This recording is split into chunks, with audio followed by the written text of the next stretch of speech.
आसंतु कल्पना करिबा गोटे प्राचीन राज्य कलिंग जहाकू जड़े महापराक्रमी सम्राट पूरापूरी ध्वंस कर किंतु कहानी एठी सरेनी।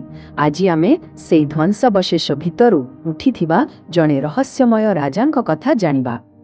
तेबे मूल प्रश्न हेउछि गोटे राष्ट्र जेतेबेले संपूर्ण भावे हारी जाए से पुणी थरे ठिया हुए केमिति।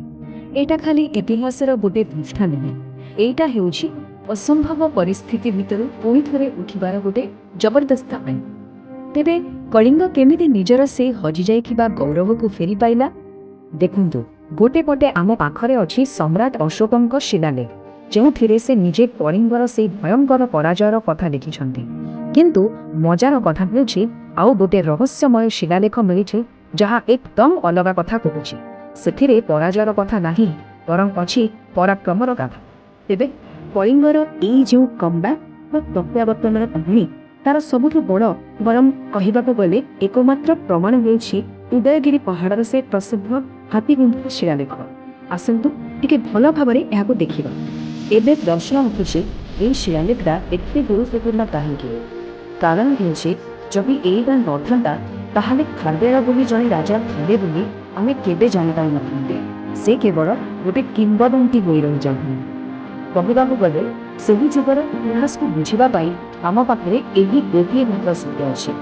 आउ एई पूरा शिलालेख केन्द्रबिंदु होउछन्ति जणे व्यक्ति राजा खारवेल। शिलालेखरे तांकु जणे आदर्श नायक भावरे देखा जाइछि, जे कि कलिंगर सेई हजि जाइथिला सम्मानकु पुणी थरे फेराई आनिथिले। खारवेलଙ୍କୁ पिलाबेळु ही जणे राजा हेबा पाई प्रस्तुत करा जाइथिला। आउ तांको प्रशिक्षण किछि साधारण नथिला। से केवल जे युद्ध विद्या शिखिथिले ता नुहे, ता सहित अर्थनीति, राजनीति, आईन एपरिके संगीत आउ नृत्य भी से पारंगम थिले। एइथिपाई तो से जणे एबे सुदक्ष आउ सर्वगुण संपन्न शासक हो पारिथिले। भाबिले आश्चर्य लागे, मात्र 26 वर्ष बयसरे से सिंहासन रे बसिले। किंतु तांकर लक्ष्य बहुत बड़ थिला। से निजकु महाराजा बा कलिंगाधिपति रे सीमित रखि नथिले, बरं चक्रवर्ती अर्थात सम्राट हेबार स्वप्न देखुथिले। किंतु एई किंबदंती और वास्तवता भितरे गोटे बड़ पार्थक्य अछि।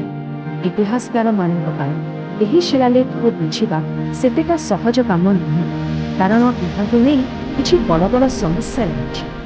तेबे समस्या प्रथम कथा हल एते वर्ष शिलालेख नष्ट हो जाछि।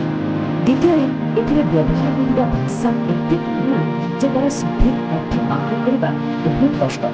तृतीय कथा आम पाखरे केवल एई दुई लेखा अछि, एथिरे लेखा थिबा कथा आउ कोठु वेरीफाई करि हेबनी। आउ सबुठु बड़ कथा हैला एइटा होछि खारवेलंकर निजर प्रशंसा पत्र, माने एहा एक प्रकारर राजकीय प्रचार बा प्रोपागेंडा।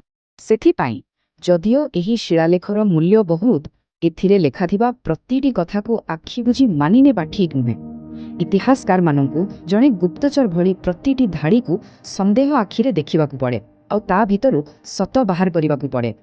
गोटे छोट उदाहरण देले पूरा कथाटा स्पष्ट होइजिबो। शिलालेखरे ती बस शब्द बोली गोटे शब्द अछि। एबे किछि इतिहासकार कहउछन्ति एहार अर्थ हेउछि 300 वर्ष, आउ किछि कहउछन्ति 103 वर्ष। एबे भाबंतु ई छोटिया शब्दर अलगा अलगा अर्थ पूरा इतिहास टाइमलाइन केमिति ओलट पालट कर देब। ठीक अछि, ए सब समस्या आउ सतर्कता को मनरे रखी आसंतु एबे देखिबा जे खारवेलंकर 13 वर्षर शासन काल विषय एई शिलालेखरे कौन सब लेखा जाइछि। तांको राजनीतिर कार्यकलाप देखिले सतरे आश्चर्य लागे। देखु शासनार प्रथम वर्षरे ही से एक भयंकर बात्यारे ध्वंस हो जाइथिबा राजधानी कलिंग नगरी को पुणी थरे गढ़िले। चतुर्थ वर्ष बेलकु से दक्षिण राष्ट्रिक और भोजक राज्य को निज अधीन को आनिले। पंचम वर्षरे शह शह वर्ष पुराना गोटे केनाल को बढ़ाइले, जहाँ चाष बहुत जरूरी था। और तापरे आरंभ होला तांकर उत्तर भारत अभियान, जोंथि से सीधा भूमिक पर्यंत पहुंचीगले। गोटे पटे निर्माण काम और गोटे पटे युद्धर विजय, यह ही थिला तांकर शासनर विशेषता। और जानते कि तांकर शासनर केवल प्रथम वर्षरे राजधानीर पाचेरी, गेट और पोखरी तैयारी पाई से केते खर्च करथिले? पूरा 35 लाख मुद्रा। एथिरु स्पष्ट जना पड़े जे से निज राज्य आउ लोकंक पई केते चिंतित थिले। खारवेलंक व्यक्तित्व आउ गोटे दिग भी थिला। ସେ ନିଜେ ଥିଲେ ଜଣେ ପକ୍କା ଜୈନ ଧର୍ମାବଲମ୍ବୀ ଆଉ ସନ୍ନ୍ୟାସୀମାନଙ୍କ ପାଇଁ 117ଟି ବନ୍ଧ ହୋଇଥିଲେ। କିନ୍ତୁ ସେ କେବଳ ନିଜ ଧର୍ମକୁ ଗୁରୁତ୍ୱ ଦେଉନଥିଲେ, ସେ ଅନ୍ୟ ଧର୍ମ ପ୍ରତି ବି ସେତିକି ସମ୍ମାନ ଦେଉଥିଲେ।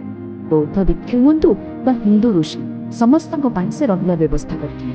ତାଙ୍କର ଯୁଦ୍ଧ କରିବାର ତରିକା ବି ବହୁତ ପ୍ରାକ୍ଟିକାଲ ଥିଲା।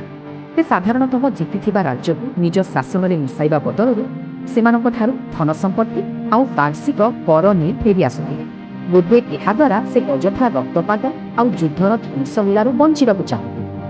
ତେବେ ଏସବୁ ଜାଣିବା ପରେ ଆମେ ଏମିତି ଜଣେ ରାଜାଙ୍କ ବିଷୟରେ ଶେଷରେ କ'ଣ କହିପାରିବା, ଯାହାଙ୍କ ବିଷୟରେ ଆମେ ଯାହା ବି ଜାଣିଛେ ସେସବୁ କେବଳ ତାଙ୍କ ନିଜର ଲେଖା, ଗୋଟେ ଏମିତି ଲେଖା ଯାହା ଅଧା ନଷ୍ଟ ହୋଇଯାଉଛି ଆଉ ପକ୍ଷପାତ କରୁଛି। ଏହି ପ୍ରଶ୍ନଟା ହିଁ ସବୁଠୁ ବଡ଼ ପ୍ରଶ୍ନ। ଖାରବେଳ ପ୍ରକୃତରେ ଜଣେ ମହାନ ନାୟକ ଥିଲେ ନା କେବଳ ନିଜର ପ୍ରଚାର କରୁଥିବା ଜଣେ ଚତୁର ରାଜା? ନା ସେ ଉଭୟ ଥିଲେ? ସେ ଯାହା ସବୁ ନିଜ ଶିଳାଲେଖରେ ଦାବି କରିଛନ୍ତି ସେସବୁ କ'ଣ ସତ, ନା ନିଜକୁ ବଡ଼ ଦେଖାଇବାର ଗୋଟେ ଚେଷ୍ଟା ନଥିଲା?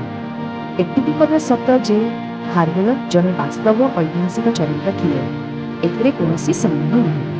କିନ୍ତୁ ତାଙ୍କର ଯେଉଁ କାହାଣୀ ଆମ ପାଖରେ ଅଛି ସେଟା ସତ ଆଉ ନିଜର ପ୍ରଚାରର ଏକ ମିଶ୍ରଣ। ସେଥିପାଇଁ ସେ ଏକା ସାଙ୍ଗରେ ଜଣେ ରାଜା ବି ଆଉ ଗୋଟେ ବଡ଼ ପହେଳିକା ବି। ଶେଷରେ ଖାରବେଳଙ୍କ କାହାଣୀ ଆମକୁ ଗୋଟେ ବହୁତ ବଡ଼ ପ୍ରଶ୍ନ ପାଖରେ ଆଣି ଛାଡ଼ିଦିଏ। ଆମେ ଯେଉଁ ଇତିହାସ ପଢ଼ୁ ସେଇଟା କ'ଣ ଅତୀତର ସଠିକ୍ ଚିତ୍ର, ନା ଏହା ଏକ ଏମିତି କାହାଣୀ ଯାହାକୁ ଆମେ ଆମ ବର୍ତ୍ତମାନ ପାଇଁ ତିଆରି କରୁ, ଆମ ନିଜର ଗୌରବ ଆଉ ପରିଚୟ ପାଇଁ? ଏ ବିଷୟରେ ଟିକେ ଭାବିବା ଦରକାର।